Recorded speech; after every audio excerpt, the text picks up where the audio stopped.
Bonjour tout le monde. Comment vont les choses? Je vois que je me demande on est combien? Oh, on est 45, quand même pas pire. Il y a encore du monde qui vont arriver. Pour répondre à la question, oui, le projet est individuel. Mais je vais en parler dans pas longtemps. Donc, qu'est-ce qu'on va faire aujourd'hui? Comme vous avez vu, la structure du cours a un peu changé par rapport aux 2 dernières semaines. Là. Vous avez eu à regarder vos vidéos, vous avez fait votre quiz. Puis là, ben, on a notre cours synchrone. Donc, dans le cours, je vais pas passer à travers les notes de cours. Je ne vais pas passer à travers les slides puis expliquer la matière. C'est sûr que si vous n'avez pas compris puis vous avez des questions, ben, je vais y répondre, bien évidemment. Mais sinon, je ne vais pas passer à travers les slides. Ce qu'on va faire aujourd'hui, c'est je vais présenter rapidement le projet, juste pour montrer comment vous le remettre puis comment vous le faites, c'est-à-dire sur GitHub. Puis ensuite, on va faire quelques exercices, encore là, à travers la plateforme GitHub, comme on l'a fait la dernière fois. Sauf que moi, de mon côté, cette fois-ci, je ne vais plus utiliser Gitpod. Moi, je vais utiliser un environnement sur mon desktop. Là. Je vais travailler dans Visual Studio. Puis, ça risque d'être pas mal ça. Si vous avez des questions, ben, je vais y répondre à mesure. Mais sinon, on n'a pas tant de choses à faire que ça aujourd'hui. C'est sûr que, étant donné qu'on n'est pas très avancé dans la matière, oui, on va faire des exercices, on va pratiquer un peu nos opérateurs, tout ça, mais en même temps, étant donné qu'on n'a pas vu les listes en très gros détail, puis on n'a pas vu les tuples en très gros détail, il y a certains opérateurs, les opérateurs d'appartenance qu'on ne va pas vraiment travailler. Mais à mesure que la session va avancer, puis qu'il y a plus de choses qui vont se rajouter, les exercices vont commencer à devenir plus intéressants. Donc, tout d'abord, avant de commencer, juste m'excuser, il y a pas mal de travaux dans mon building en ce moment, fait que Ça se peut que vous entendiez bien du bruit dans mon micro. Il n'y a pas grand-chose que je peux y faire, à part peut-être baisser mon gain puis le mettre direct dans ma face, mais c'est pas super confortable. Donc, pardonnez ça. Aussi, je pense que mes deux autres colocs sont en train d'utiliser l'Internet en même temps. Fait que ça se peut que des fois que ce soit un peu choppy, mais bon, on va vivre avec. Ah, la salle de bain, elle va pas trop mal, là. Merci de le demander. On a commencé à reposer le plafond, puis aujourd'hui, on devrait refaire le plâtre. Puis ça devrait être fini. Une petite job de peinture, puis genre 3 heures de ménage demain. Donc, bon, vous avez fait votre quiz, fait que ça devrait bien aller. Ensuite, le projet. Nous autres, on est le groupe 2. Donc ça, en fait, c'est juste un lien vers GitHub Classrooms qui vous dit que vous pouvez accepter le travail. Là, de la même façon que quand on va faire les exercices, vous allez accepter l'exercice. Fait qu'il n'y a pas grand-chose d'autre à dire. Ça va créer un répertoire dans votre compte GitHub. Donc, je le répète, vous n'avez pas vraiment le choix d'avoir un compte GitHub pour faire la session là, en INF 1007, autant pour vos TP que pour votre projet. Il n'y a pas grand-chose d'autre à dire là-dessus. Éventuellement, vous allez commencer à travailler dessus. Là. Vous avez quand même jusqu'au 28. Fait que vous avez 2 semaines. Fait que c'est du temps en masse. Là. Vous devriez pas avoir trop de problèmes. Quel groupe on utilise? Ouais, c'est ça. Vous utilisez le groupe de cours. Donc, dans notre cas, c'est le groupe 2. Parce que vous voyez que les nombres de groupes ne matchent pas. Là. Il y a 6 groupes de lab, mais il y a 4 groupes de cours. Fait quoi, c'est pas mal ça. Hmm.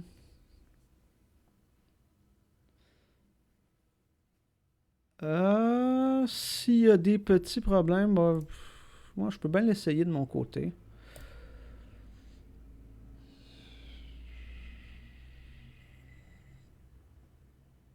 Ok, on va regarder ça tantôt. Ouais, je l'ai moi aussi. Je regarderai ça avec Benjamin cet après-midi. Ça presse pas plus que ça. Là.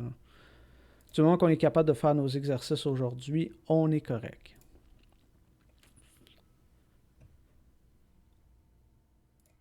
OK. Donc, aujourd'hui, on va passer à travers quelques exercices pour le chapitre 3. Donc, le chapitre 3, c'était juste les variables, les opérateurs, l'arithmétique de base. On a vu d'une façon ou d'une autre comment afficher des trucs à l'écran avec print, mais sans vraiment aller plus loin. Puis c'est à ça qu'on va se garder aujourd'hui. On va pas aller dans les fins points du formatage d'affichage. Ça, on va voir ça un peu plus tard. Là. Je pense qu'on voit ça au moins dans une semaine ou deux. Fait qu'on va juste faire des prints très basiques avec peut-être des virgules pour enchaîner des trucs, mais sans plus.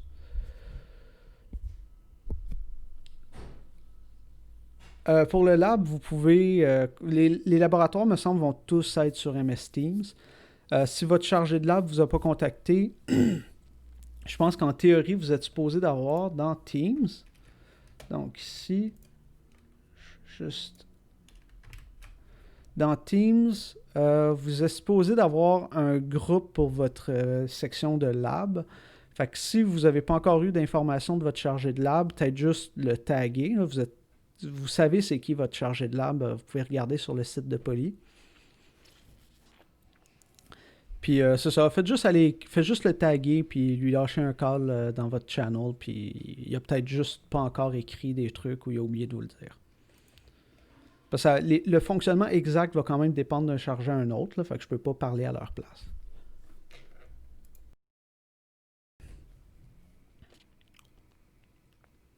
Pour retourner sur GitHub Classrooms, vous n'avez pas vraiment tant besoin de le faire. Là, ce que je vais faire, c'est que tout de suite, hein, pour l'exercice qu'on va faire aujourd'hui, je vais aller mettre dans notre channel, donc le channel du groupe 2, je vais juste aller mettre le lien pour aujourd'hui. Donc,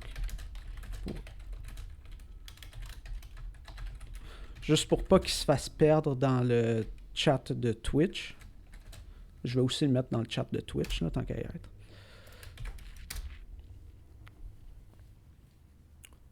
Mais en général, GitHub Classrooms, dans le fond, c'est séparé de GitHub. Fait que c'est un sous-domaine de GitHub. Fait que vous n'allez pas sur github.com, vous allez sur classroom.github.com. Fait que si vous allez sur classroom.github.com, ça devrait vous amener sur la page avec toutes les classrooms desquels vous faites partie, mais je ne sais pas si la vue d'étudiant est différente de la vue d'enseignant. Non, j'imagine que pour ce qui est de l'acronyme d'exercice EXO, non, là, ça a l'air de quelque chose que. Ça a l'air d'une abréviation que des Français utiliseraient, puis il y a beaucoup de Français à Poly, fait que j'imagine qu'on a fini par se faire influencer. Ah non. Moi-même, j'appelais pas ça avant, mais maintenant j'appelle ça des exos. Je me suis fait corrompre, moi aussi.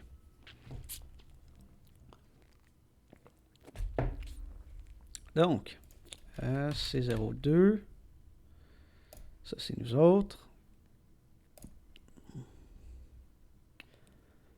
Donc, vous aviez le lien d'invitation. Fait que, moi j'ai déjà accès, mais pour le fun, je vais quand même accepter le assignment de mon côté. En théorie, ça devrait marcher. Oui. Là, je peux aller dans le répertoire de l'exercice. Puis là, si vous n'avez pas encore tout votre environnement de configuré, ce qui devrait plus être le cas, là, vous devriez commencer à avoir un environnement qui fonctionne autant du point de vue Git que du point de vue Python. Fait que vous ne devriez plus vraiment avoir besoin d'utiliser Gitpod. Moi, dans mon cas, ce que je vais faire, c'est que je vais cloner le répertoire. Donc ici. Ouais, moi, j'utilise SourceTree en passant, juste à cause que j'ai tellement utilisé Bitbucket que je suis juste habitué d'utiliser SourceTree. Mais pour la majorité d'entre vous, j'imagine que vous avez GitHub Desktop, ce qui est très similaire. Là. Des clients Git pour les différents systèmes, il y en a plein. C'est pas vraiment important lequel que vous utilisez. Si vous êtes hardcore, vous pouvez y aller en ligne de commande, mais même moi, je le fais pas parce que j'aime ça avoir des environnements graphiques. Donc, mon URL, c'est ça. Ma destination, mettons, INF 1007, CH3, comme ça.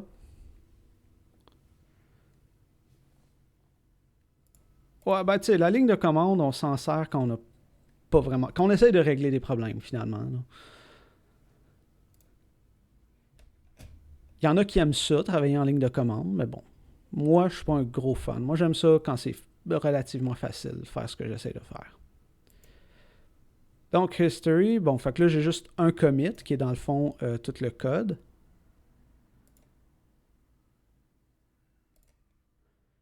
Puis là, ce que je vais faire, moi, dans ce truc-là, j'ai déjà packagé un petit projet Visual Studio, là, fait qu'un petit .sln, un petit .pyproj. De votre côté, faites juste vous créer un PyCharm si vous en avez un ou l'environnement que vous utilisez. Là. Donc,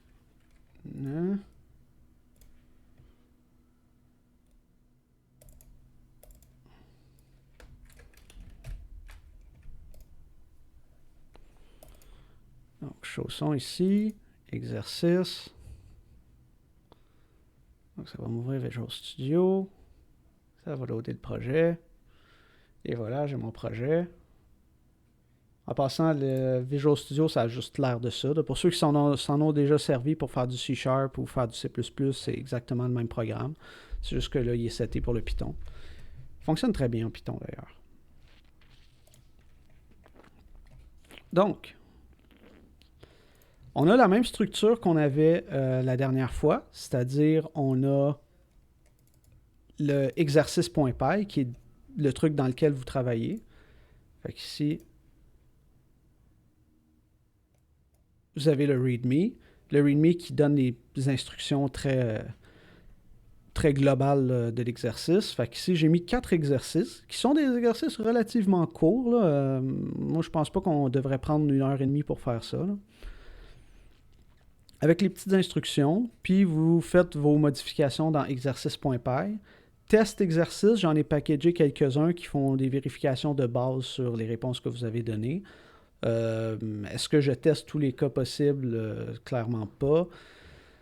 Est-ce que je teste toutes les sortes d'erreurs possibles? Pas vraiment non plus, parce que j'ai pas passé 5 heures à écrire des tests pour un petit exercice d'un cours, là, mais ça teste des affaires. C'est suffisant pour voir si vous avez compris ou pas. Donc, premier exercice, écrire un algorithme qui calcule la puissance dissipée par une résistance selon la formule P égale V au carré divisé par R. Assez straightforward. Si vous regardez comment l'exercice est structuré, c'est comme on faisait la dernière fois. Don't show this message. Chacun des exercices est une fonction. Fait qu'on n'a pas encore vu les fonctions, mais on a compris un peu la syntaxe que comme tu as la fonction, tu as le nom de la fonction ici, fait que finalement c'est le nom de l'exercice. Tu as des affaires qui rentrent, puis tu as le return qui est l'affaire qui sort. On ne va pas vraiment se casser la tête plus que ça. On va juste accepter que c'est une formule magique pour l'instant. On va voir les fonctions plus tard dans la session en détail. Donc, c'est ça. Fait qu'ici, calculer la puissance, fait que vous faites votre calcul, puis le résultat, vous le mettez dans le return. Fait qu'ici, j'ai mis return 0. À d'autres endroits, j'ai mis pass, parce que pass en Python, c'est juste un mot-clé qui veut dire fait rien. Parce qu'étant donné que le Python n'a pas d'accolade partout, comme le C ou le C++ en a, ou même le Java, il faut savoir, si tu n'écris rien dans ta fonction, l'interpréteur ne va pas savoir que ta fonction est terminée. Fait qu'il faut que tu écrives au moins une ligne par fonction, ou au moins une ligne par if, une ligne par boucle, etc. Fait que dans ce temps-là, quand tu veux rien faire, tu mets pass. Fait que ici, j'ai mis return 0 pour mettre un return bidon. Ici, j'ai mis un pass pour rien faire. Même affaire ici pour l'exemple dans lequel il y a une boucle. J'ai fait la boucle pour vous, parce qu'on n'a pas vu les boucles en gros détail, même si ça, c'est une utilisation assez basique. Puis j'ai mis un pass à l'intérieur, donc ça fait que ça skip la boucle à chaque fois. So. Ici, je vais ouvrir le README. Je vais l'ouvrir directement en Visual Studio pour ne pas avoir besoin de switcher de page. Donc, calculer la puissance. Quelle est la différence entre pass et break? Pass, ça veut dire fait rien. Donc, c'est l'équivalent, mettons, en C++, de mettre un point-virgule sur une ligne tout seul. Donc, ça fait rien. Si je mets break, c'est plus pour les boucles. Donc, si, mettons, j'ai... Puis encore là, on va voir ça là, dans le cours sur les structures de contrôle, mais en gros, ça fait que si j'atteins un break, ça brise la boucle. Donc, ça arrête la boucle indépendamment de la condition qui est respectée ou pas. Donc, c'est ça que fait le break, tandis que le pass, ça fait juste saute par-dessus la ligne. C'est une ligne qui fait rien. Je crois que l'exemple donné au numéro 4 doit être associé au numéro 3. Est-ce que j'ai fait une... Ah ouais, vous avez raison, j'ai fait une niaiserie. Je peux aller corriger ça bien vite.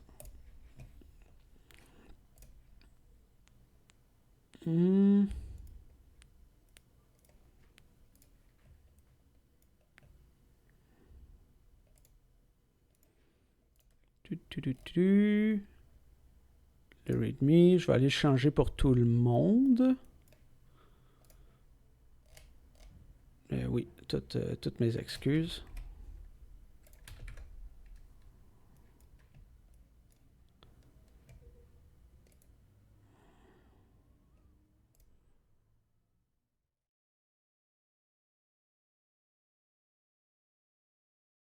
Cancel run. Update student repos. Ouais, update student repos. En théorie, ça devrait faire de quoi. Mais sinon, vous l'aviez compris quand même assez vite. ATK, ici, je vais aller le changer.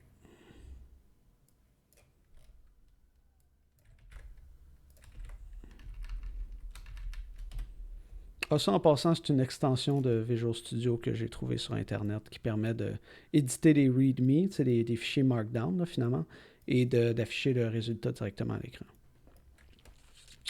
OK. Est-ce que j'imagine que vous avez déjà commencé pas mal à le cloner. En fait, je vais aller voir s'il y a beaucoup de monde qui ont commencé à le cloner.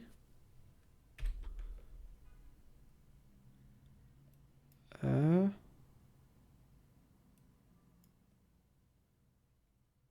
ouais. Ouais, il a l'air d'avoir du monde qui ont commencé à gosser avec, là. OK, c'est bon. Fait qu'on peut commencer à travailler dedans. Bon, exercice numéro un, il est vraiment, vraiment pas compliqué. Ce qu'il faut se rappeler, c'est il y a plusieurs façons de faire à la 2. Donc ici, j'ai même pas besoin de le mettre dans une variable, là, mais mettons que je décide de nommer mes affaires comme du monde. Mettons que je vais l'appeler power égale. Puis là, ce que je veux, c'est faire ma tension à la 2 fois ma résistance. Puis là, pour faire ma tension à la 2, j'aurais deux façons de le faire. Soit je fais V fois V, qui donne V à la 2, mais si je voulais faire V à la 4, V à la 5, il faudrait que je fasse V fois V fois V fois V. C'est pas super clean. Ou en Python, vous avez, comme vous avez vu dans les notes de cours, un opérateur d'exposant. Fait que je peux faire V à la 2 comme ça. Fois la résistance. Puis ensuite, je peux faire return power comme ça. En passant, j'écris mon code en anglais. Même si j'écris mes commentaires en français, dans la vie de tous les jours, j'écris juste tout en anglais parce que, de un, c'est juste une langue naturelle qui se donne bien à écrire du code parce qu'il n'y a pas autant de déterminants. Il y a moyen d'enlever beaucoup de mots puis garder l'essence d'une phrase ou d'une séquence de mots en anglais, tandis qu'en français, tu vas te ramasser avec beaucoup des de, puis des la, puis des déterminants, puis des prépositions. Fait que c'est pour ça que généralement l'anglais est préféré. Aussi, le langage, hein, les mots-clés du langage sont en anglais. Fait que c'est sûr que d'écrire en anglais, ça permet de mieux, de ne pas être incohérent avec la langue des mots-clés. Pour les commentaires, ça ne change rien. Généralement, quand j'écris du vrai code, je vais mettre mes commentaires en anglais juste par cohérence avec le reste. Puis aussi pour que mon code puis mes commentaires puissent être lisibles par d'autres personnes qui ne parlent pas français, là, parce que il y a d'autres personnes dans le monde. Je vous force à rien. Les projets qu'on vous donne, les TP qu'on va vous donner vont avoir du code en français, juste parce que les cours à Poly doivent être en français. Mais moi, vous allez voir que j'écris mon code en anglais. Je vais mettre les commentaires en français parce que je sais que les commentaires sont juste lus par vous et moi. Donc, je les garde en français. Divisé par résistance, pardon. Excusez-moi.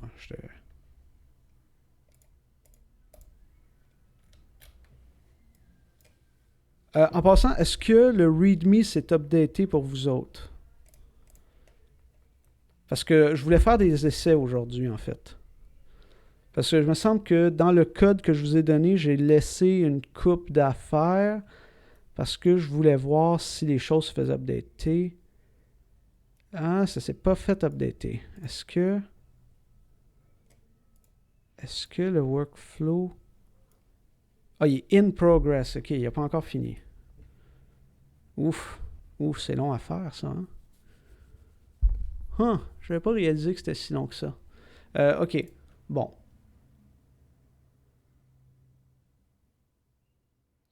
Est-ce que c'est normal qu'il prend vraiment du temps? C'est normal qu'il prenne quelques temps, là. Mettons en dessous d'une minute, c'est parfaitement normal. Plus que ça, est-ce que c'est normal? J'ai pas assez d'expérience avec la plateforme en général pour vous dire si c'est normal ou pas. Mais si ça fait pas d'erreur, ça va. Moi, des fois, ça me prend quelques secondes. Comme là, ça m'avait pris quelques secondes devant vous. Des fois, ça m'avait pris une minute. On est bien du monde à travailler en même temps. Peut-être que les ressources sont allouées par Classroom. Ça a pris 2 minutes, ouais. D'après moi, les ressources sont allouées par groupe, par organisation. Fait que peut-être qu'on a juste tout le monde fait en même temps.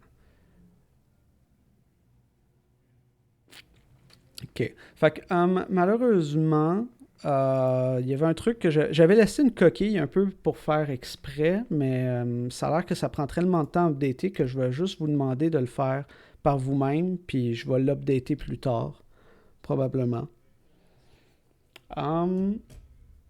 Dans test, pourquoi j'ai mis ici le fois, c'est parce que j'avais mis exactement la même chose dans les tests, mais Ça l'a un peu raté, mon affaire, malheureusement. Anyway, cet exercice-là, il est un peu brisé. On va passer au prochain. Je voulais essayer de comme modifier des affaires pour vous montrer que, ah zut, j'ai fait une erreur dans mes tests. Je vais le corriger. Puis là, vous voyez la modification en temps réel. Puis c'est bien le fun, mais le temps réel ici, il est plusieurs minutes. Fait que on va passer à autre chose. Maintenant, orthogonal. On se rappelle comment déterminer si un vecteur est orthogonal. Essentiellement, on fait le produit scalaire et on vérifie. Je commence avant vous, j'ai pas encore fini. Ouais. Bon, ça a l'air que le temps prend. Ce qu'on va faire au prochain cours, je ne savais pas que ça pouvait avoir un entonnoir de ressources aussi important que tout le monde essaie de le cloner en même temps. Ça, c'est mon erreur, je m'en excuse. Je m'habitue à la plateforme autant que vous là, en ce moment. La prochaine fois, je vais mettre le lien comme une demi-heure avant le cours ou une heure avant le cours, là, peu importe quand ça va me tenter, là, mais avant le cours, puis vous aurez le temps de le faire avant que le cours commence, le clone si vous voulez, pour pas que ça prenne trop de temps. Mais bon, c'est des choses qui arrivent. Là. Écoutez, c'est le premier cours où on en fait de façon aussi importante. Des coquilles. Donc, on va passer à l'autre exercice. Fait que pour vérifier si deux vecteurs sont orthogonaux, la façon la plus simple, c'est généralement, si vous faites une petite recherche Google rapidement, parce que vous ne vous rappelez pas de votre algèbre linéaire de cégep, chose que moi aussi, ça m'arrive de devoir faire, de googler comment faire une translation de vecteurs vite, parce que je ne me rappelle plus comment ça marche. C'est correct. On fait le produit scalaire, puis on vérifie s'il est égal à 0. Fait que si j'essaie d'écrire... Fait que là, ici, je vous ai juste mis là, la syntaxe pour accéder aux éléments du vecteur. Fait que la première coordonnée, c'est le X, la deuxième coordonnée, c'est le Y. Chose qui est quand même assez classique. Mais là, il faut y accéder comme si c'était un tableau. Concrètement, c'est des tuples, là, mais ça revient au même. Fait que c'est quoi qu'il faut faire? Il faut calculer le produit scalaire.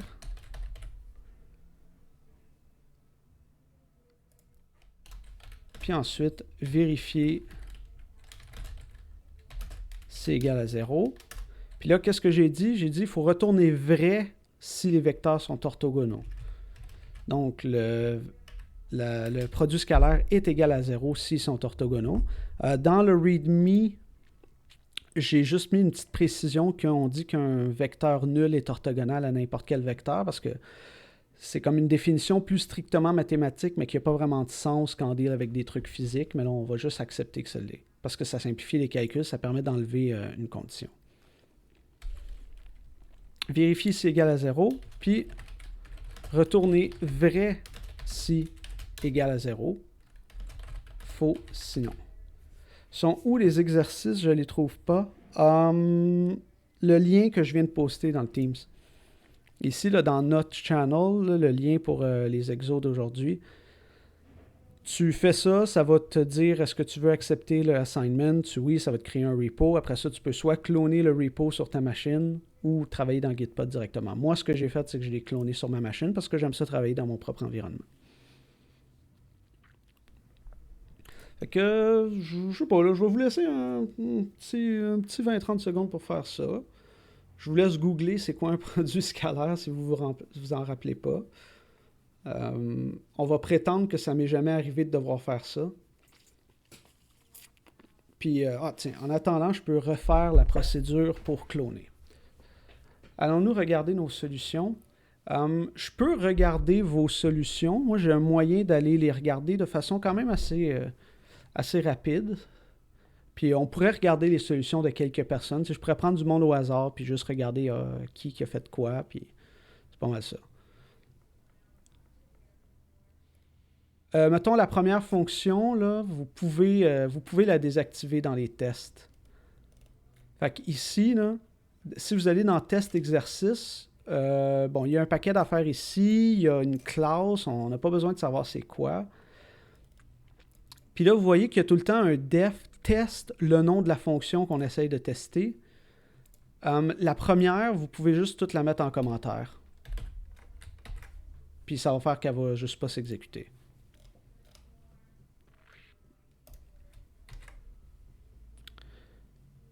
Ouais, c'est ça. Le premier problème, il est brisé parce que je voulais essayer de faire un update en temps réel, mais ça va prendre trop de temps, puis ça va être trop compliqué, puis je me suis trompé, puis c'est my bad. On oublie le premier problème, anyway, il était niaiseux. Ouais, je sais, c'est que les tests sont brisés. C'est ça l'affaire. Mais je les avais brisés comme un peu par exprès, là. J'ai les bonnes réponses à côté, mais ce que je voulais, c'était updater les résultats de test pour que vous voyez genre de quoi ça a l'air quand j'essaie d'interagir avec vous puis d'updater votre code de votre barre, mais ça prend trop de temps puis je vais essayer de ne pas faire ça à l'avenir. Non, c'est correct, là, ce que vous n'ayez pas compris parce que je dis bien des affaires puis c'est dur de tout le temps m'écouter. OK, cloner, en attendant que les gens fassent le numéro. Donc, mettons que je suis... Non, là, je suis pas dans le bon. OK, ça, c'est le même état que vous. Fait que ça, c'est mon repo d'exercice. Donc, la même affaire que vous autres, c'est-à-dire le nom de l'exercice tiret mon nom. Donc, ça, c'est pas comme une version du prof, là. C'est la version que vous avez. Fait que si vous allez dans Code, vous avez plusieurs façons de le faire. Vous pouvez soit directement lui dire Open avec GitHub Desktop. Si vous avez GitHub Desktop, ça va s'occuper d'à peu près tout pour vous. Moi, je ne l'ai pas. Fait que ce que je fais, c'est que je prends l'adresse du Git. Donc ça, c'est l'adresse du Git en HTTPS. Je vais dans mon environnement de travail Git préféré. Dans mon cas, c'est SourceTree. Ça pourrait être Git Kraken. Ça peut être ce que vous voulez. Vous avez tout le temps une façon relativement facile de demander un clone. Fait que vous faites un clone, puis là, ils vont vous demander c'est quoi la source. Fait que la source, c'est là que vous mettez le lien URL vers le serveur. Fait que dans mon cas, c'était mon... Ici, là, c'est ça. Fait que vous le copiez, vous le collez là.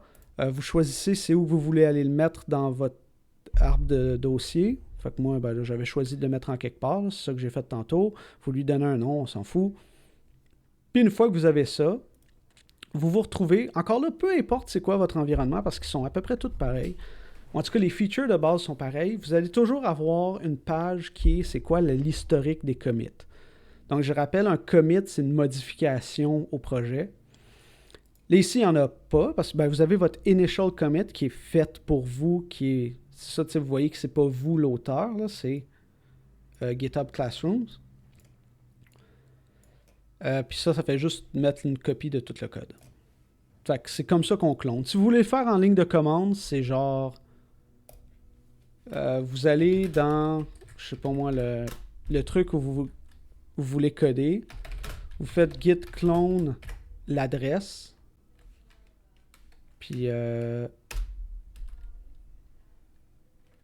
après ça, si je peux aller dans ce dossier-là, fait que cd, puis là, il devrait s'appeler C02, blablabla. Il s'appelle ça.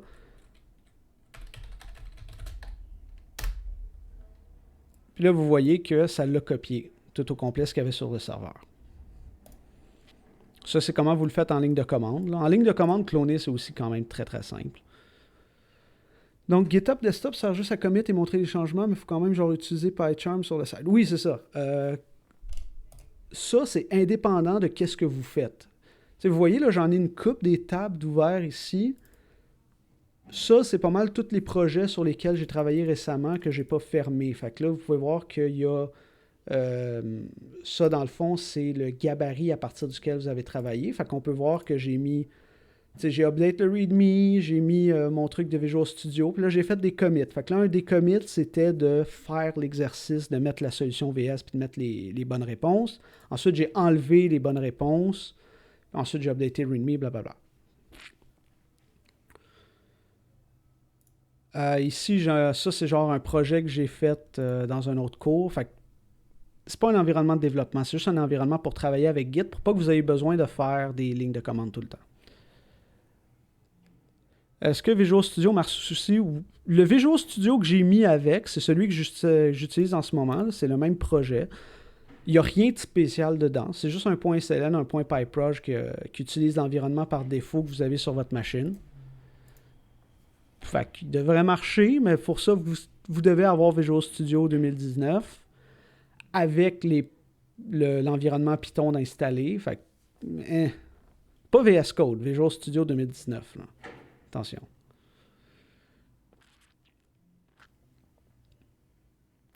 Généralement, dans les éditeurs, encore là, ça, les éditeurs ont toujours les mêmes concepts, mais c'est toujours des hotkeys différents d'un éditeur à l'autre. Généralement, quand vous voulez indenter une ligne, vous utilisez le tab. Fait que tab, ça fait l'indentation. Moi, ici, vous pouvez voir que j'indente avec le caractère tabulation. Donc, c'est pour ça que ça fait une petite flèche. Il y en a beaucoup qui vont juste indenter avec des espaces directement. C'est comme vous préférez. Dans les fichiers que je vous ai donnés, ils sont tous indentés avec des tabulations. Est-ce que l'exercice qu'on fait est directement updaté? Non. Si vous le clonez puis vous travaillez en local, vous travaillez en local. Donc ici, mettons que je vais là. À chaque commit que je fais, ça va se modifier en local. Puis si je veux updater ça sur le serveur, je fais un push. Donc là, ici, j'ai rien à push, mais mettons que... ah ben tiens, j'ai un commit à faire. Mon commit que j'ai fait, c'est mettre en commentaire le premier exercice. Donc...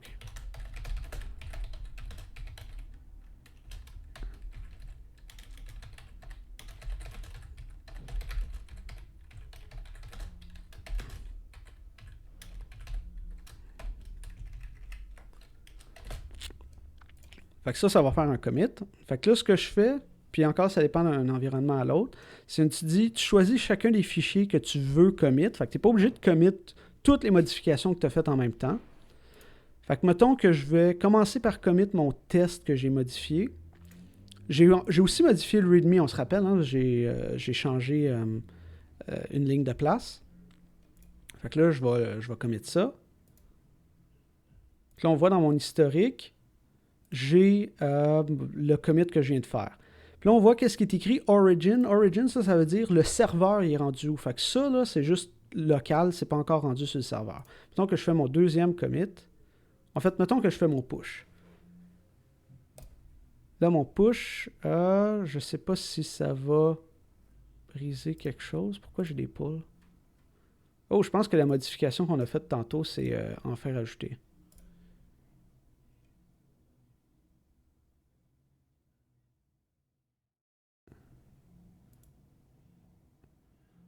Ah ouais, ok, c'est ça. Fait que, bref, là, vous faites push. Pour les exercices, en passant...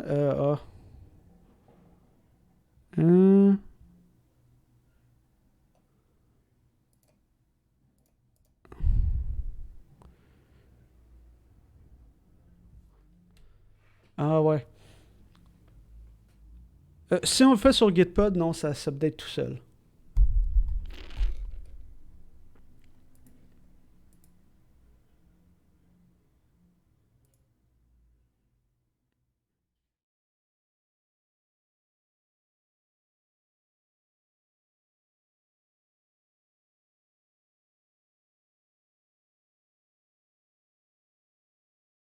Là, ça veut dire qu'il faut probablement que je merge.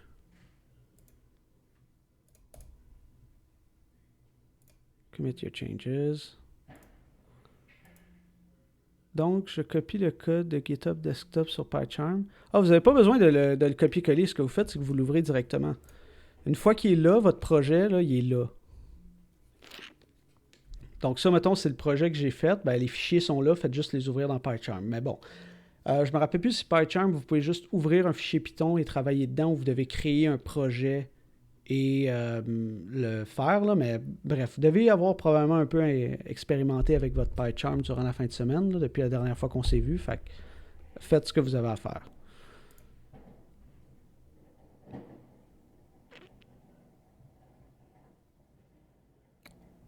Donc ça, pour que ça update dans le serveur, dans le fond, il faut juste, ici, on va commettre ça aussi. Faire status.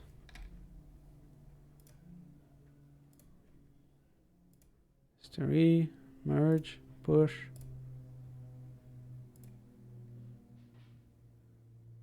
Et voilà. Puis là, dans le fond, maintenant, c'est rendu sur le serveur.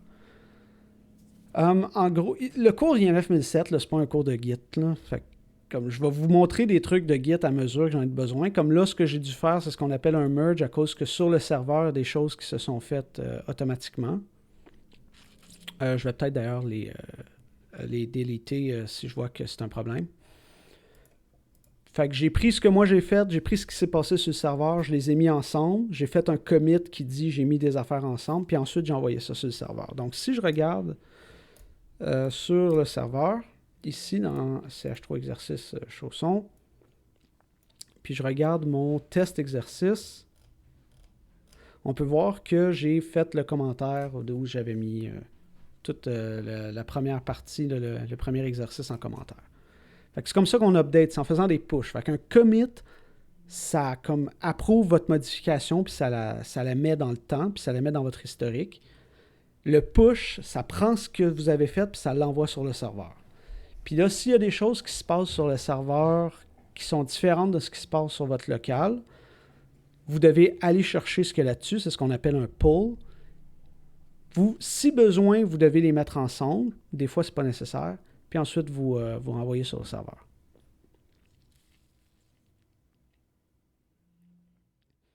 Ah oui, oui, les environnements, les environnements de développement, ils ont des shortcuts là, pour GitHub et toutes ces choses-là. Ils en ont. Visual Studio, je sais qu'il y a un truc intégré de Git, mais souvent, je le fais à côté dans SourceTree parce que je suis habitué.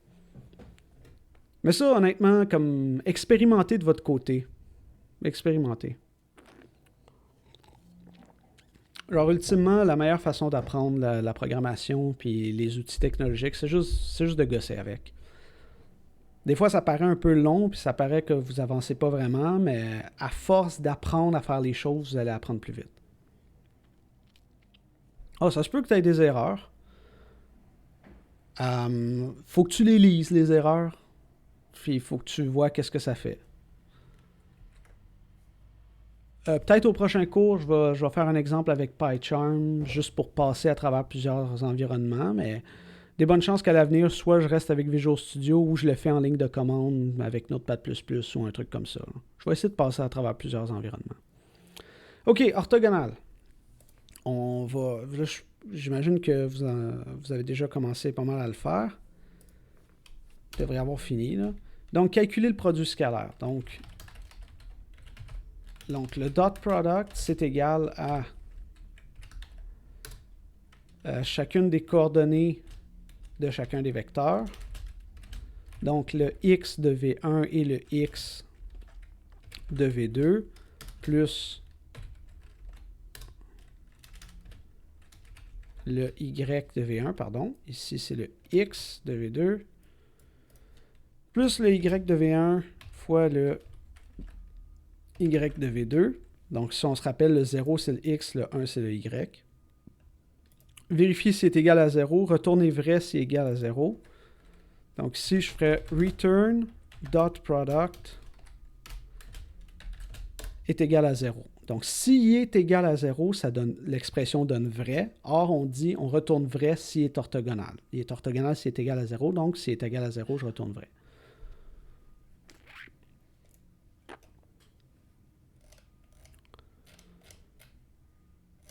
Puis là, mettons que je veux le tester.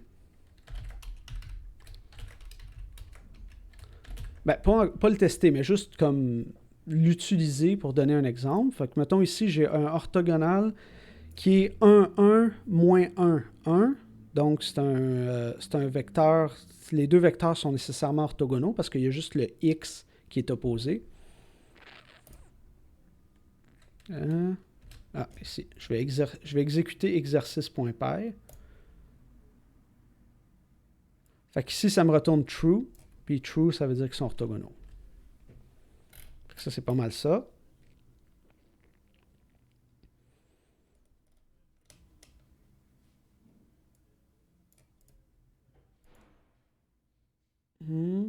OK. Ensuite, qu'est-ce qu'on nous demande? On demande de trouver la moyenne des valeurs positives d'une liste. Donc ici, les valeurs positives d'une liste, le nombre de valeurs n'est pas connu à l'avance, il faut ignorer les valeurs négatives. OK, fait que là, il y a quand même plusieurs choses à prendre en compte. Puis d'ailleurs, j'ai réécrit des to-do ici. Calculer la moyenne des valeurs positives, on ignore les vecteurs strictement négatifs. Donc si j'ai, puis c'est ça l'exemple que je donne ici, là, si j'ai 1, 4 et 10, La moyenne de 1, 4 et 10, c'est 5, parce que c'est finalement 15 divisé par 3. Parce que j'ai dit, on ignore les valeurs qui sont strictement négatives. Donc, 0, on le prend en compte.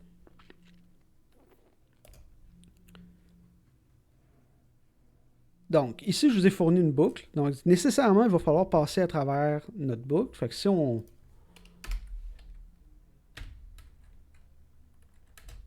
Ici, mettons, on écrit notre pseudo-code, là. Pour chaque élément. Puis là, si on veut calculer une moyenne, mettons qu'on le fait simple, la façon la plus simple, c'est de calculer la somme et diviser par le nombre de valeurs. Ça sera, mettons, la façon la plus simple de calculer une moyenne. Fait que nécessairement, je vais avoir une somme et je vais avoir un nombre de valeurs. La somme, si j'ajoute des affaires dedans, je voudrais qu'elle parte à 0.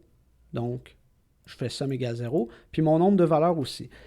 Là, on pourrait se dire, ah ouais, mais j'ai vu que si je pouvais, si je voulais avoir la taille d'une liste, hein, values ici est une liste, c'est une série d'éléments. J'ai vu que je pouvais faire len, length de la liste. Sauf que là, on dit, on ignore les valeurs négatives.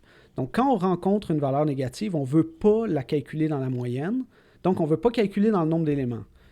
C'est pour ça que ici, quand on a la liste 1, 4, moins 2, 10, j'ai fait diviser par 3 parce que le moins 2, on l'a juste ignoré.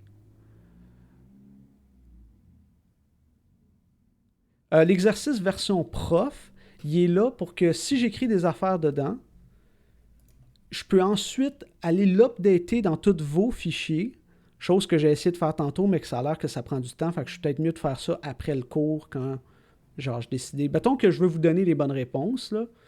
Bon, en tout cas, mes bonnes réponses, il y en a plusieurs. J'irai modifier votre exercice version prof dans tous vos fichiers, dans tous vos repos. Comme ça, je n'ai pas besoin d'écraser votre exercice.py. Vous avez quand même votre exercice puis ma version. Fait que c'est pour ça. En gros, c'est pour ça. Moi, je ne vais pas m'en servir parce que je suis déjà sur mon exercice.py. Probablement que ce que je vais faire, c'est le copier-coller ensuite.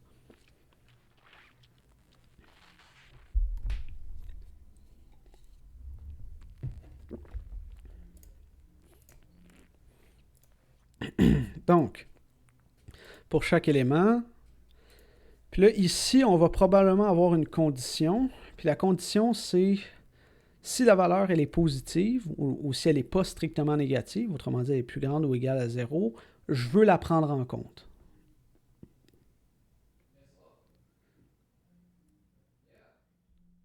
Pourquoi j'ai 5 nouveaux dans mon repo? Ouais, ça, c'est des trucs qui se passent dans... je sais pas si c'est des XML, par contre. Il me semble que c'est pas des XML. C'est des YAML. C'est des trucs de workflow de GitHub, là. C'est juste à cause qu'il se passe des affaires sur le serveur automatiquement, puis à cause de ça, il va commit directement dans votre repo. Mais faites juste les merger de temps en temps, puis on s'en fout un peu. C'est pratique pour que les choses se gardent à jour sur le serveur, par contre. Ignore-les. Fais juste les merger, puis pense-y pas trop. T'as pas besoin de toucher.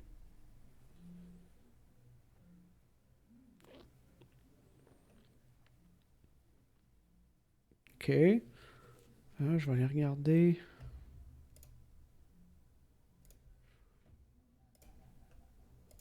CH3.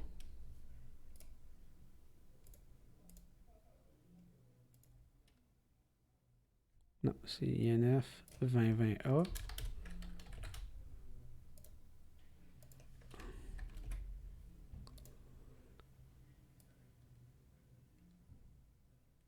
C'est 02.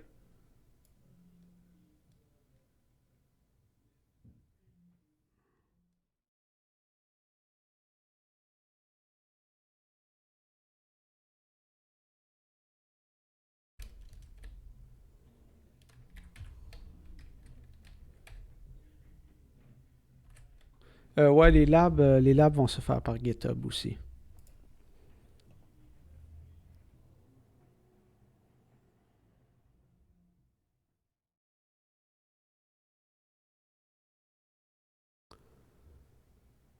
Est-ce que tu peux avoir l'autre? Euh, je veux dire, ça va marcher éventuellement, là, mais au pire, tu es capable de voir les repos des autres étudiants. Tu es capable de voir mon repo, en théorie. Fait que tu peux juste peut-être aller voir ça, là. Mais éventuellement, ça va loader, là. Mais je suis quand même surpris que ça prenne autant de temps.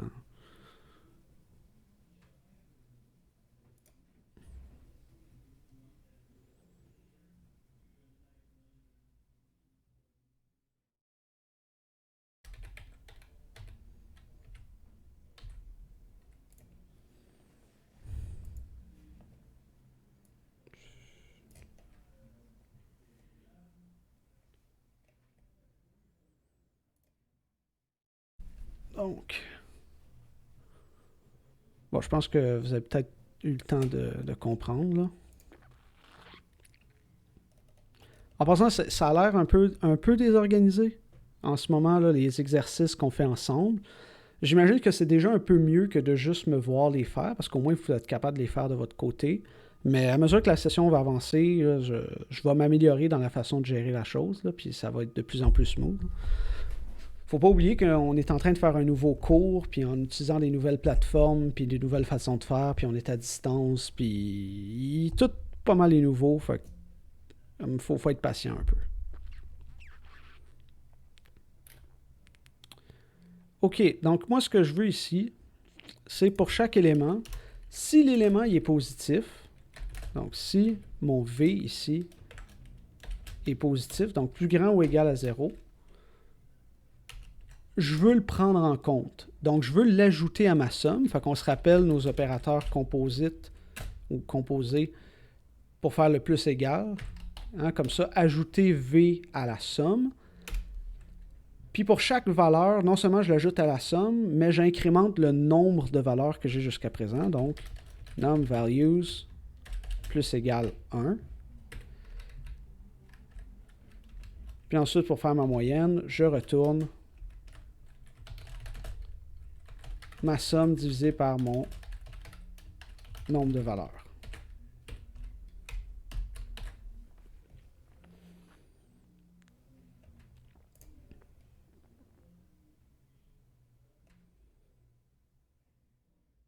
Fait que ça, c'est pas mal pour calculer la moyenne.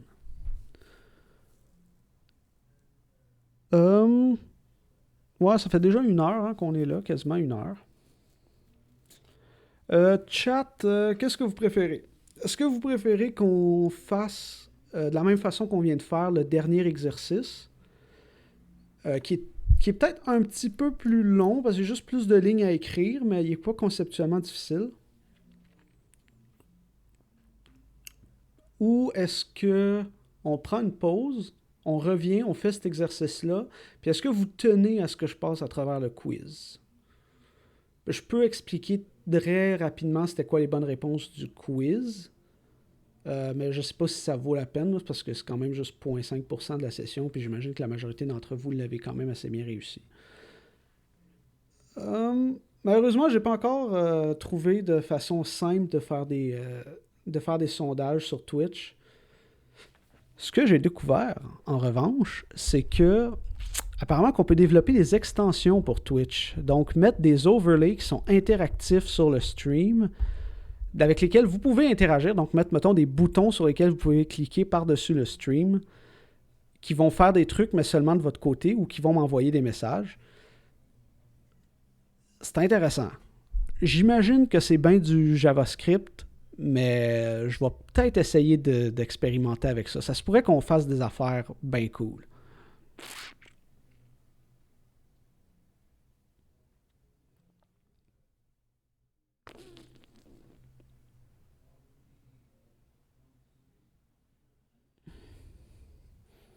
Ah, je pourrais faire des overlays qui sont malades mentaux, là. Je veux dire, j'ai tout plein d'idées là, qui me viennent en tête, là. C'est... Mais bon, pour ça, j'imagine que c'est un gros paquet de JavaScript qu'il faut que j'écrive, mais c'est correct. Faut que je pratique ma programmation web de toute façon, fait que ça me donne, une excuse.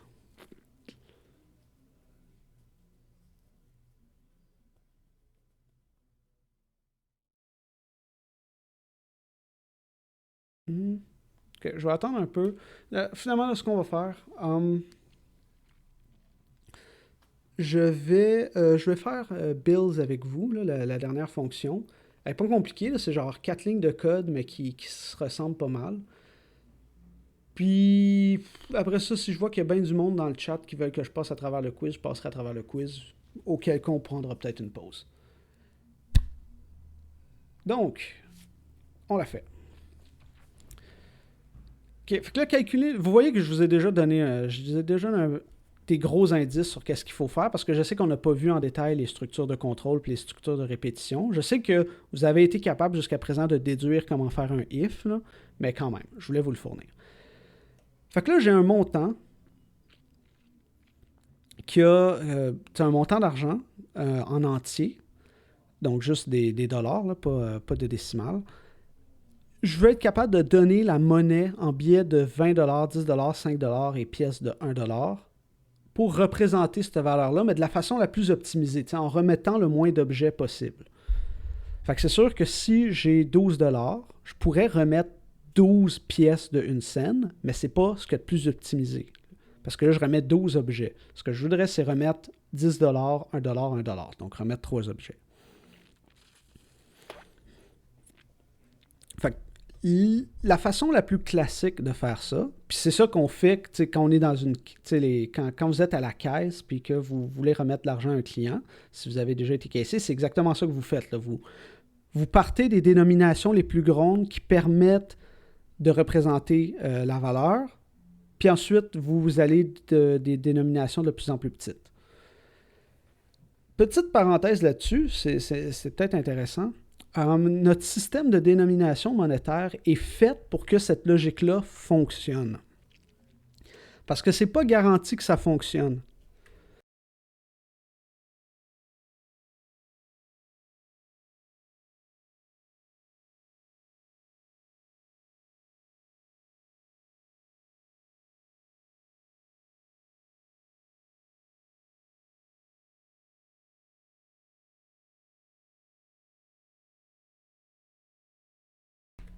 Simonac.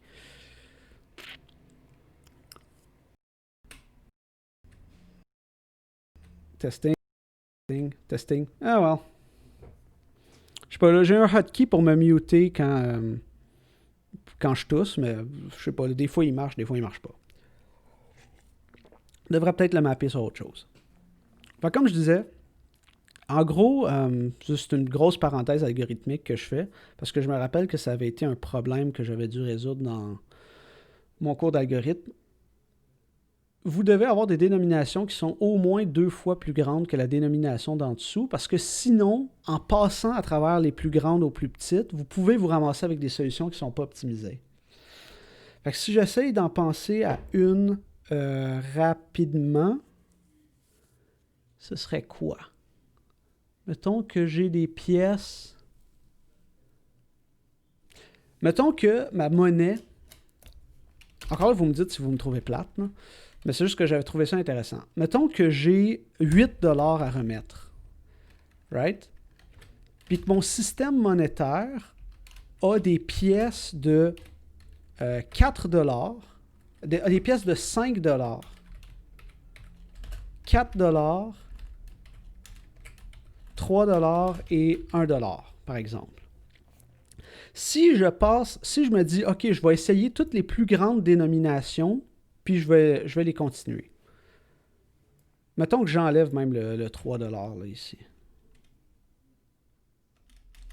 Ça va être encore plus clair. Fait que je dis, OK, j'ai 8 $. Combien de fois je suis capable de rentrer 5 $ là-dedans?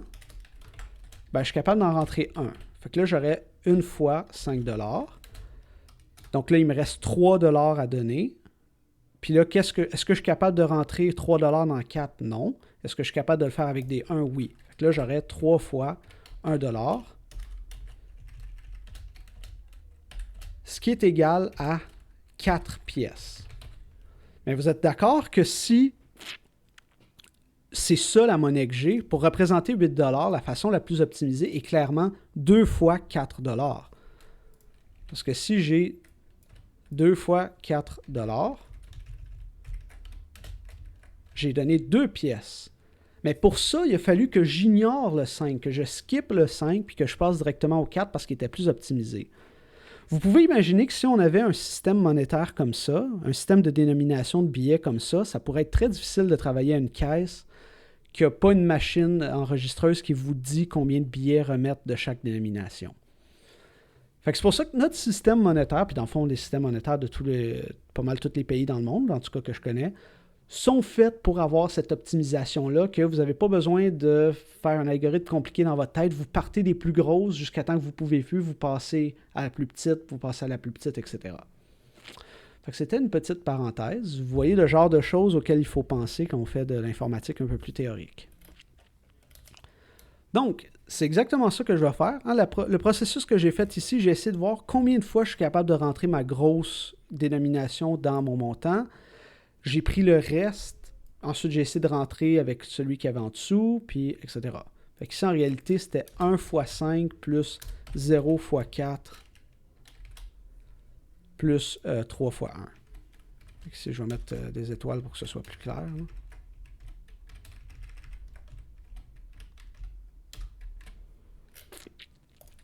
Fait que mettons que j'ai ma valeur. Puis là, je veux essayer de voir est-ce que je suis capable de rentrer des billets de 20. Ben, c'est sûr que pour être capable de la représenter avec des billets de 20, il faut qu'elle vaille au moins 20 $, d'où le if value plus grand que 20. Puis là, qu'est-ce que je fais? Ben, j'essaie de rentrer le plus grand nombre de billets que je suis capable dans ce montant-là. Fait que mettons que j'ai 65 $, je suis capable de rentrer au plus 20 billets, 3 billets de 20 plutôt, dans mon 60. Ça va me faire 60, donc je soustrais 60 à 65, ou plutôt, je fais le reste de la division que je viens de faire. Fait qu'ici, je dis, pour représenter le nombre de billets, là, ici, vous voyez que j'ai mis des petites variables bien cute, là, qui représentent les billets de 20, les billets de 10, 5. Puis là, j'avais mis des 2. Les 2 ne sont pas supposés d'être là. On ne va pas mettre les 2. On va mettre juste des 1. Ça va être plus simple. Puis je mets à 0, mettons. Fait que là, mon nombre de billets de 20, finalement, c'est ma valeur divisé par 20. Hein, parce que 65 divisé par 20, ça donne 3 points quelques. Ben, 3,25 en fait. Mais ce qu'on veut, c'est pas le point 25. La décimale, on ne la veut pas. Fait qu'on veut juste le résultat entier de cette division-là. Fait que c'est pour ça que vous avez vu dans vos cours, dans vos notes de cours, on va utiliser la division entière qui est double slash. Donc ici, mes 20, c'est égal à ma valeur division entière de 20. Fait que mettons que j'avais 69 ici. 69 divisé par 20, ça me donne 3. Puis en réalité, ça me donne quoi? Ça me donne 3 reste 9. Hein? Si on fait la division euclidienne, on a notre reste, puis c'est après ça qu'il faudrait calculer des décimales. Si on reste en entier, j'ai reste 9. Mon reste 9, là, dans le fond, c'est le reste du montant de monnaie que je dois encore représenter. Fait que ma valeur, elle devrait maintenant être égale à 9. J'ai comme soustrait tout ce que j'ai réussi à représenter avec des 20.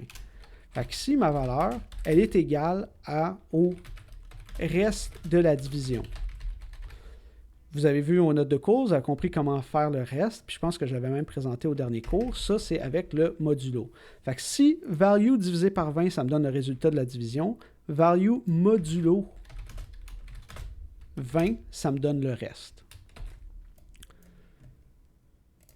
Et je fais ça pour tous les autres.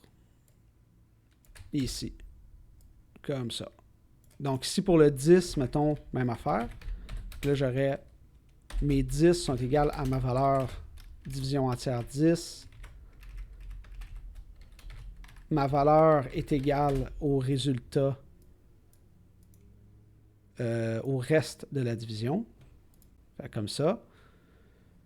Puis ainsi de suite. Puis là, c'est pas mal le résultat de ma monnaie. Puis ensuite, je les avais mis chacun dans des variables séparées. Puis là, on peut voir ce que j'ai fait, c'est que j'ai mis entre parenthèses avec des virgules tous les éléments. Ça, ce que ça fait, c'est que ça crée un tuple, qui est dans le fond une sorte de tableau. On ne va pas rentrer dans les détails. C'est pour ça qu'ici, je vous avais déjà donné la syntaxe. Vous autres, tout ce que vous avez besoin de faire, pardon, c'est de remplir ces variables-là. C'est pas mal ça.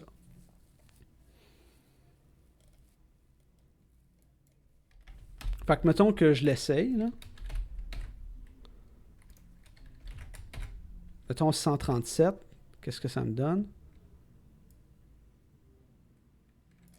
Non, c'est pas ça que je veux. Juste l'exécuter sans exécuter les tests. Ça me donne 6. Ça me donne ça. Fait que mettons qu'on le fait, là.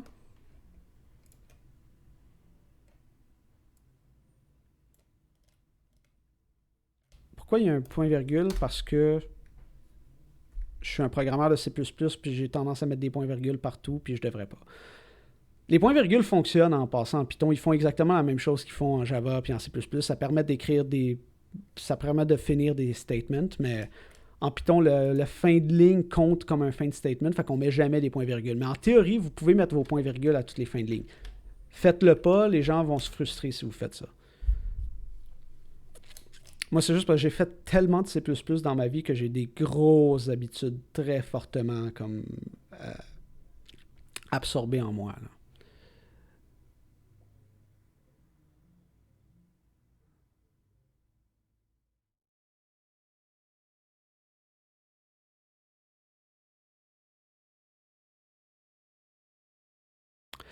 Non, pour répondre à la question du formatage, non, parce que moi, ce que je veux, c'est que ma fonction ici, elle ne retourne pas un affichage, elle ne retourne pas quelque chose que je peux afficher directement, elle ne retourne pas un message, elle retourne le résultat. Donc, par exemple, mettons, là ici, je l'ai affiché comme ça, mais mettons que ce que je voulais faire, c'était afficher juste les billets de 10. Fait que, mettons, ce serait mon... égale Bills 137. Fait que là, mettons, les 10, ce serait le premier, deuxième élément, donc l'élément 1. On se rappelle que les index partent à 0. Fait que l'élément 1. Puis là, ensuite, je pourrais faire un print qui utilise ça, ou je pourrais faire un calcul avec. Donc ici, j'ai besoin de faire un calcul très compliqué, genre fois égale 2. C'est très, très compliqué comme calcul. J'ai pas besoin de dealer avec le fait qu'il est formaté. Puis c'est pour ça que les tests fonctionnent. C'est parce que les tests qu'ils font, c'est qu'ils prennent votre résultat, ils comparent à ce à quoi il s'attend, puis il dit est-ce que les deux sont égales.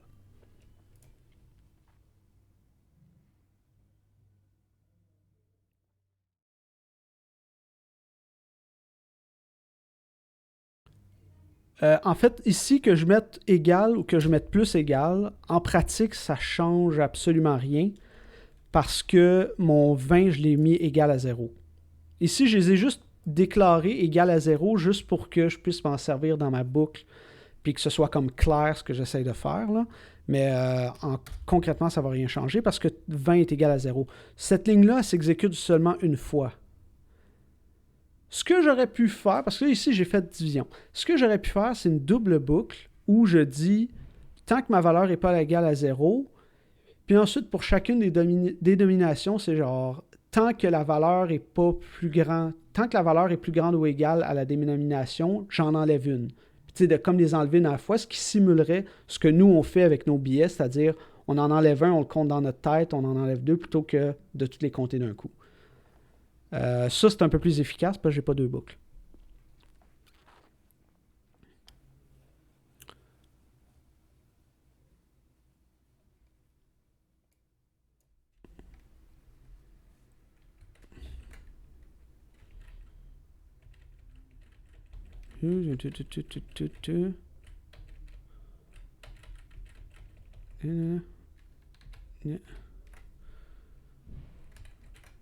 Ici, fait que mettons que je reprends le résultat que j'avais, qui est ça, là. Fait que ici, mettons, je vais le mettre en commentaire.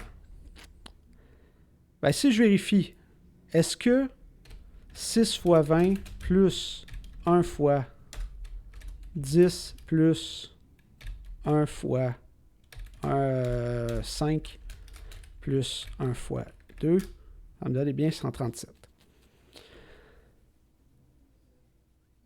Mais on n'a pas besoin d'une deuxième boucle parce qu'on utilise des if, elif, ouais, c'est ça. Dans le fond, à chaque fois qu'on passe à travers la boucle, on la fait pour une seule des dénominations. Ce que j'aurais pu faire, j'aurais pu même enlever la boucle, c'est juste que là, ça rend la chose un peu plus difficile à généraliser. J'aurais pu dire, je fais pas de boucle, puis je le fais quelque chose de même. Puis là, je mets pas elif, je mets juste if. Tout ça, ça va s'exécuter en séquence. Ça marcherait aussi.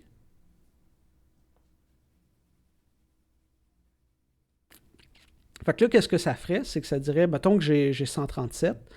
Ça fait, est-ce que la valeur est plus grande ou égale à 20? Oui. Ça fait l'ajout puis la soustraction. Fait que là, ici, mon 137 maintenant va être égal à 17. Donc, à 17. Est-ce que 17 est plus grand ou égal à 10? Oui. Ainsi de suite, ainsi de suite. J'ai mis le while parce que si on voulait rendre ça générique, ce qu'on aurait fait, c'est qu'au lieu de copier ces deux lignes-là pour chacune des dénominations, on aurait pu se faire une liste de dénominations possibles et passer à travers la liste plus tôt.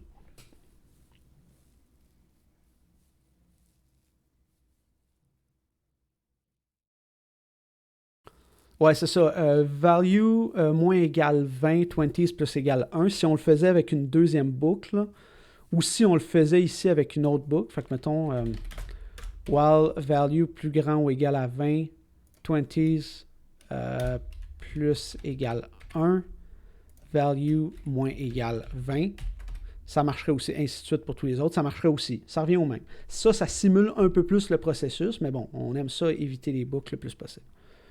Oui, c'est ça, c'est plus long pour l'ordi. Fait que le problème, il était simple, mais on a vu qu'un problème simple en apparence peut avoir bien des couches de complexité.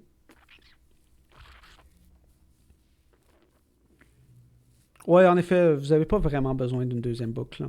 C'est juste que je pensais à un cas générique où on essaye d'avoir une liste de dénominations, mais... Le point étant qu'il y a genre 4-5 réponses valides pour faire cet exercice-là.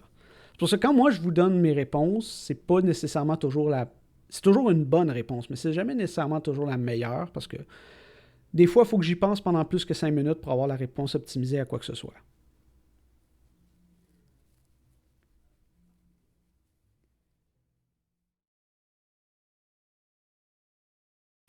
Mais mettons que je voulais le faire comme du monde, l'exercice, puis après ça, on va s'arrêter là-dessus parce que je trouve que ça s'est déjà un peu étiré le cours. Puis nous, vous devez commencer à être ennuyés, vous autres aussi. Là. Mettons que je voulais le faire, bien comme il faut. Mes dénominations, je vais les mettre dans une liste. Fait que moi, j'avais dit mes dénominations, c'est 10, 20, 5 et 1. Donc ça serait mes bill values, mettons.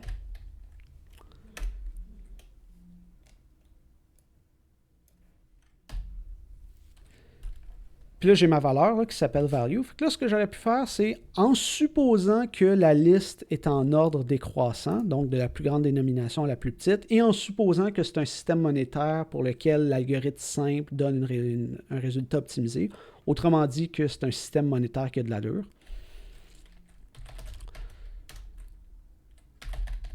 Bill values, mettons. Donc, pour chacune de mes dénominations, si ma valeur est plus grande ou égale à ma dénomination, je fais ce que j'ai fait tout à l'heure. Donc, ma valeur... pas ma valeur, ici. Ici, ce serait, mettons, mon résultat. Là.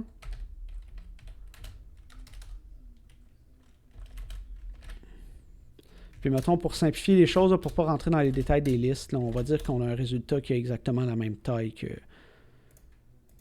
mon nombre de bills. Donc, le résultat pour ma première dénomination va être égal à la valeur division entière ma dénomination, donc la valeur de mon billet. Donc, exactement la même chose qu'on a fait tout à l'heure. Puis ici, ma valeur est égale à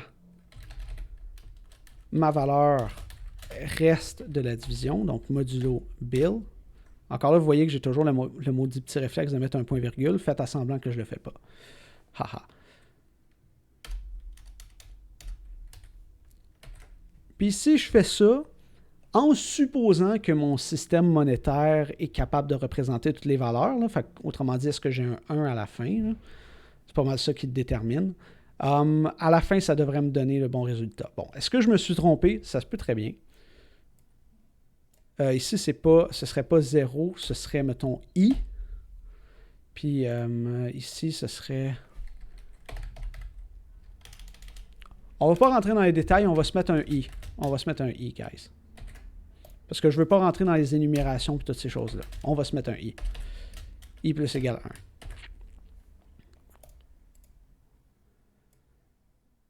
Puis là, return result. Est-ce que ça fait quelque chose qui a de l'allure? Qu'est-ce que j'ai fait comme niaiserie? Je l'ai eu du premier coup. Qui l'a cru? Je suis encore capable de coder. Ça, mettons, ce serait la version la plus générique. Puis si je voulais être encore plus générique, au lieu de le hard-coder ici, là, ce que j'aurais fait, c'est que dans mes bills, j'aurais mis valeur. Puis ensuite, j'aurais genre bill values, ici, qui serait un paramètre de ma fonction. Puis mon 201051, je l'aurais passé comme deuxième paramètre de ma fonction. Autrement dit, donne-moi c'est quoi la monnaie à rendre pour le montant 137 $ en utilisant tel système monétaire. Puis ça serait comme la façon la plus générique de le faire. Fait que si ça, je l'enlève.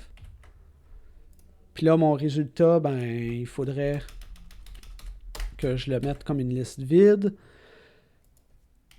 Puis mettons résultat plus égal une liste de un élément. Ce qui fait que ça va concaténer. Quand vous avez probablement vu dans vos notes où vous l'avez déduit, quand vous faites une addition entre deux listes, ce que ça fait, c'est que ça la concatène. Concatène, ça veut dire que ça met les éléments un après l'autre. Fait que quand je fais result plus égal, result partant d'une liste vide qui a 0 élément, puis je fais plus égal une liste de 1 élément, ça va concaténer les deux. Il me semble que si je fais plus égal un élément tout seul, ça fait la même chose. Aussi. Non, c'est pas vrai. Vous devez faire une liste de 1 élément comme ça. Mettons que je l'exécute encore une fois. Puis ça me donne mon bon résultat de tantôt qui est 6112. Ça, ce serait pas mal la meilleure façon de faire.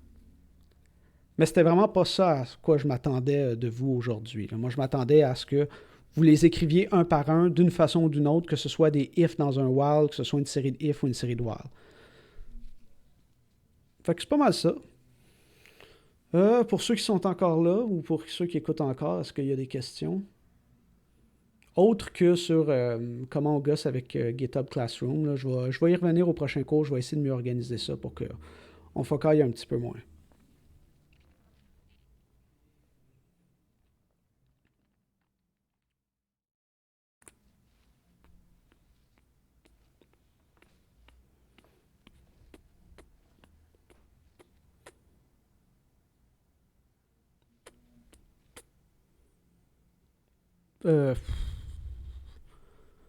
Je vais y revenir au prochain cours parce que le quiz comportait aussi des éléments du chapitre 4. Fait que je vais y revenir après avoir fait les exercices sur le chapitre 4. Je pense que ce serait plus pertinent. Encore là, si vous y tenez. Les notes, éventuellement. Là. Ça presse pas. Là. Alors, je vous rappelle que les quiz valent pour 5%. Là, en tout, valent pour 5% de votre note finale. Il y en a 10, donc chacun des quiz vaut pour 0,5% de votre note finale. Là. Fait comme, stressez pas trop avec les quiz. Là. Lisez les vidéos, faites vos quiz, prenez un temps minimum que ça prend pour le faire, mais stressez-vous pas trop avec ça. Là. Ouais, je vais mettre les vidéos sur YouTube. Je pense que les vidéos, je vais juste les mettre au complet. Fait que ça va inclure les périodes de pause, puis ça va inclure la petite intro niaiseuse, puis ça va inclure moi qui bégaye puis qui perd son train de pensée parce que ça me tente pas de faire de l'édition vidéo juste pour mettre les trucs en ligne, là. Oui, il y a une meilleure façon d'implémenter le i, ce serait de... En fait, le i ne sert plus à rien. Parce que là, je l'ai fait. Ça, là, ça, c'est la bonne façon d'enlever le i. C'est d'utiliser une liste vide puis de concaténer, mais c'est parce que je voulais pas faire tout de suite la concaténation de liste. Parce que il me semble qu'on ne l'a pas vu.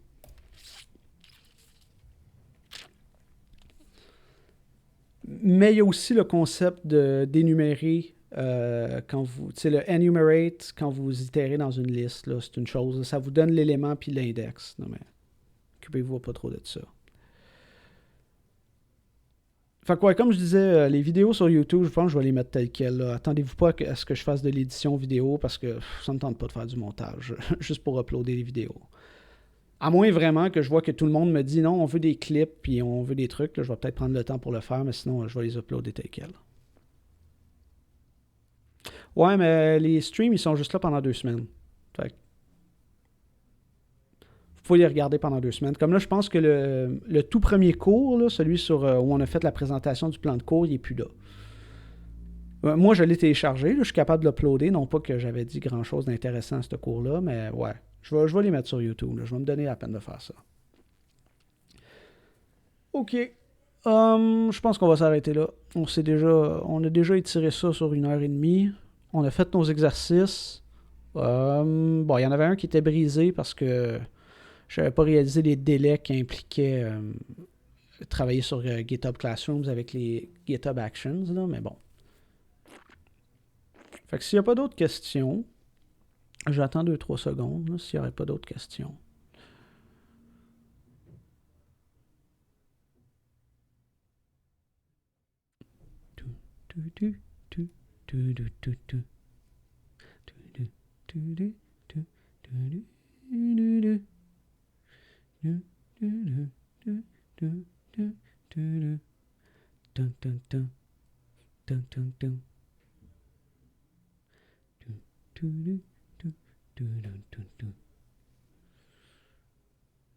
Oh, OK, il n'y a pas l'air d'avoir d'autres questions.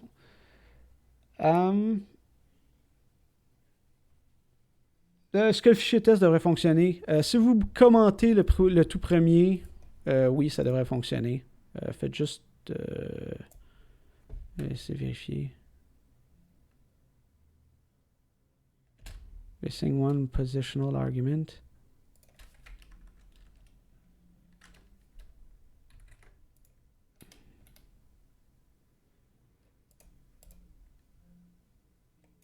Faites juste... Je vais juste vérifier ici. Ça marche.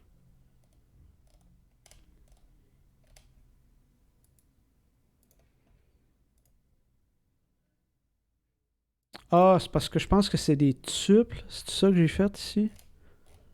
Ah, c'est ça. C'est parce que... si vous le faites avec la façon que je l'ai fait au début, là, ou que je vous fournis le return avec des trucs dedans, là, faites juste enlever les deux, parce que me semble qu'on finalement on a décidé qu'on ne mettait pas de deux. Oui, ça devrait fonctionner. Avec cette façon-là, il faut juste aller changer, parce que dans mes réponses attendues, j'avais mis des tuples, mais en réalité, maintenant, c'est des listes. Avec un peu de gossage, ça devrait marcher. Je vais m'arranger pour que la prochaine fois, ce soit un peu plus robuste pour pas qu'on ait besoin de focailler comme ça. Build values est maintenant un paramètre de la fonction.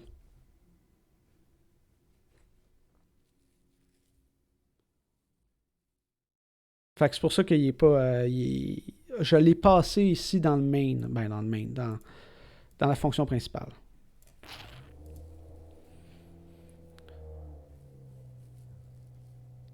Bon, OK. Fait que merci tout le monde d'avoir été là. Encore là, en grand nombre. Je suis toujours surpris de voir que presque la classe au complet vient à tous les cours. Ça a l'air que c'est intéressant ce que je fais. Ça, ou bien vous êtes à votre première session d'université, puis vous êtes vraiment stressé, puis vous avez peur de ne pas aller à vos cours parce que vous avez peur de couler tous vos cours. Ce qui est une possibilité. C'est quand même difficile, pas lié la première session. Mais bon, je vais faire à semblant que c'est parce que vous m'aimez vraiment beaucoup, puis pas parce que vous êtes stressé. Fait que sur ça, merci beaucoup. On se revoit jeudi où on va faire des exercices sur le chapitre 4. Et je vais essayer de repasser sur le quiz. C'est sûr que si je le fais pas, ben vous me le rappelez, puis ça va être ça. Ça, je vais le mettre en ligne. Je vais essayer de l'updater, puis sinon, ben, il va rester tout cassé, puis on va accepter notre sort. Ouais, c'est ça que je viens de dire. Le code, je vais essayer de voir si je peux l'updater de façon à ce que ça casse pas tous vos repos. Puis si je peux pas, ben l'exercice du chapitre 3, il sera tout cassé, puis on va l'accepter. Ah well, c'est des choses qui arrivent. C'est pas bien important. Au pire, je vais poster une copie sur le Teams. Donc sur ce, merci à tout le monde. On se revoit jeudi et bonne fin de journée à tous.